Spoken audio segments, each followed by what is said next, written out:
muitos protestos, né? Muitas são as alegações que não estão sendo atendidos aí os pedidos, as postulações aí, principalmente aqui no estado do Acre, voltada aí para os professores, né, a categoria dos professores, não tem sido observado aí o teto e tal, e a explicação tem sido exatamente essa que nós acabamos de conversar. Essa lei complementar número 173 de 2020, né, essa lei ela proíbe, ela suspendeu durante o período de vigência e a partir do decreto legislativo número 6, ficaram proibidas aí as correções, né? Então, é sujeito aí as aplicações até, inclusive, de sanções, inclusive por improbidades administrativas, nos termos do que regula o artigo 37, parágrafo 4º da Constituição Federal, que é regulamentado aí pela Lei 8.429 de 92. Então, essa lei complementar número 173 de 2020, ela tem sido aí a grande inimiga daqueles que postulam aí melhorias salariais, né? Melhorias salariais.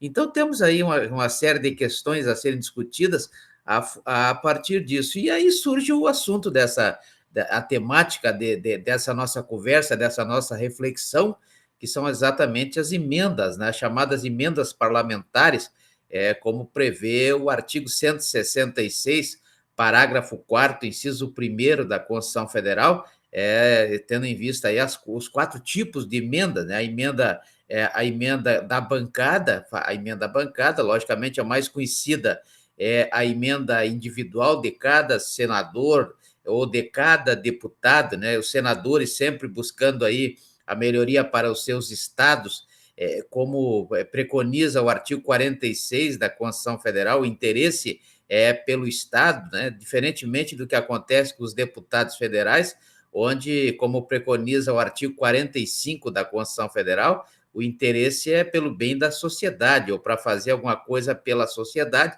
e assim a necessidade dessas emendas. Então, temos as emendas de bancada, as emendas individuais de cada deputado, de cada senador, e essas duas já dá para antecipar que são impositivas, ou seja, elas vêm de qualquer forma, né? Cada deputado, esse ano, por exemplo, em 2021, em decorrência da Lei 14.144, né? Lei 14.144, que é a lei que regulamenta aí o orçamento para 2021, desde do projeto de lei número 28 de 2020, que transformou-se nessa lei 14.144 de 2021, ela trouxe que cada deputado aí tem direito a 16 milhões, né? 16 milhões, na verdade, é um dinheiro astronômico, né? E mais de 16 milhões, né? 16 milhões e quase 300.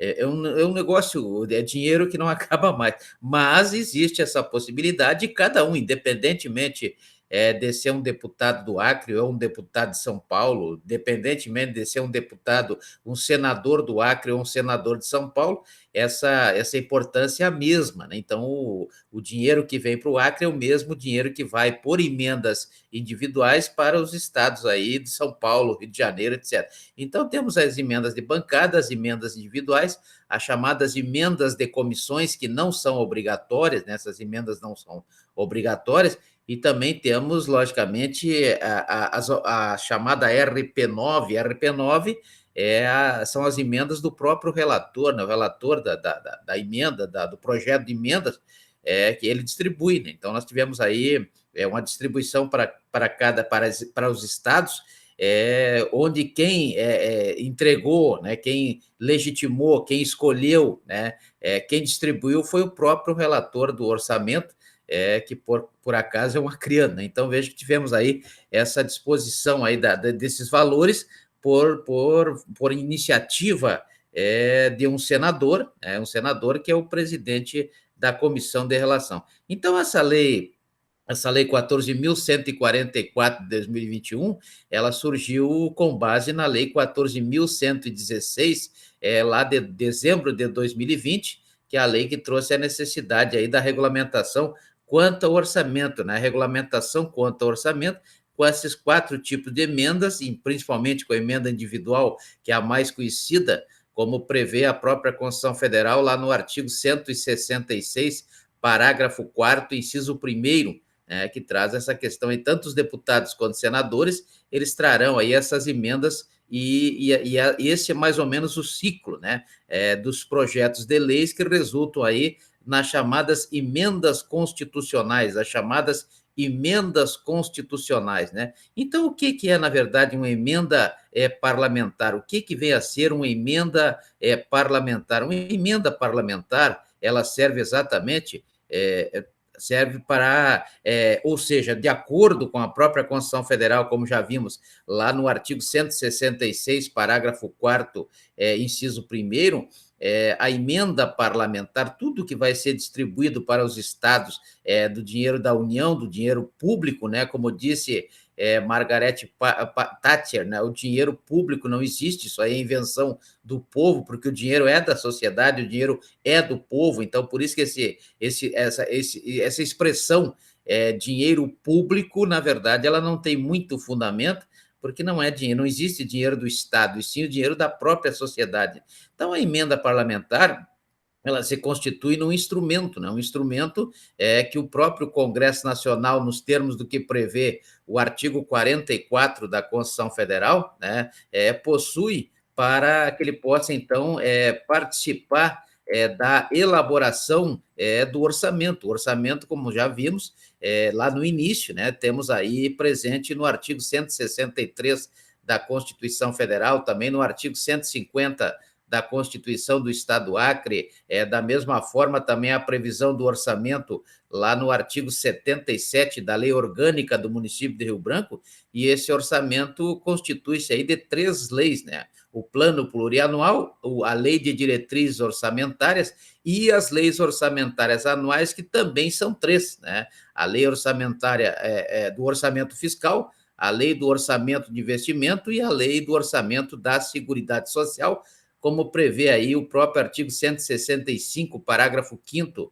da Constituição Federal, o artigo 153 da Constituição do Estado do Acre e também o artigo 177, parágrafo 5º da Lei Orgânica do município de Rio Branco. Então, vejo que essa participação, essa elaboração do orçamento no Congresso Nacional, logicamente, adotando-se aí a sistemática da organização político-administrativa, conforme prevê o artigo 18 da Constituição Federal, onde o orçamento deve ser analisado nas 3 esferas: a esfera da administração pública federal, a esfera da administração pública estadual e também a esfera da administração pública municipal, dentro daquelas competências previstas lá no artigo 30 da Constituição Federal, né? Então, a elaboração do orçamento anual, ou seja, das leis orçamentárias anuais, né, como prevêem os artigos 165, parágrafo 5º da Constituição Federal, o artigo 153 da Constituição do Estado do Acre e também o artigo 77, parágrafo 5º da Lei Orgânica do município de Rio Branco. Então, isso acontece exatamente por meio de quê? Por meio de emendas, né? Emendas que vêm aí dos parlamentares, de iniciativa dos parlamentares, sempre com o objetivo de aperfeiçoar, né, a proposta que irão encaminhar, ou seja, serão encaminhadas pelos parlamentares, por isso emenda parlamentar, para o Poder Executivo, visando, logicamente, uma melhor elaboração, uma melhor alocação dos recursos públicos, né? Uma melhor alocação dos recursos públicos. Em suma, na verdade, as emendas parlamentares se constituem em oportunidades, né? Oportunidades de que os parlamentares têm de acrescentarem nas suas bases, ou seja, novas programações orçamentárias, logicamente, sempre dentro desse objetivo, que é o objetivo de atender às demandas das comunidades que eles representam, como já vimos aí, na forma que está tanto no artigo 45 da Constituição Federal, em referência aos deputados federais, quanto no artigo 46, em referência aos senadores, né, aos senadores. Então, logicamente, além dessas emendas individuais